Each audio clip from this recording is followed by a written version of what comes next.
achei 2 voluntários, Júlio e Elias, para experimentar. Pode mandar ver aí.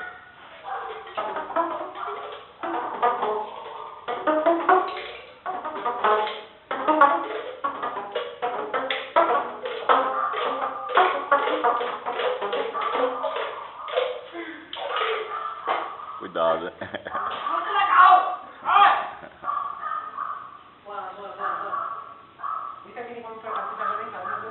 É para fazer, pode fazer em casa. Você tem aí só material de baixo custo, né? Nada aí, esse aí custou R$15, né?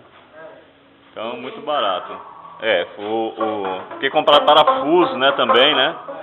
É mais ou menos isso. Os canos, né? Tem gente que consegue gratuitamente esses canos aí. Eu tô fazendo com o outro aqui. Não, assim não, é tocando aí.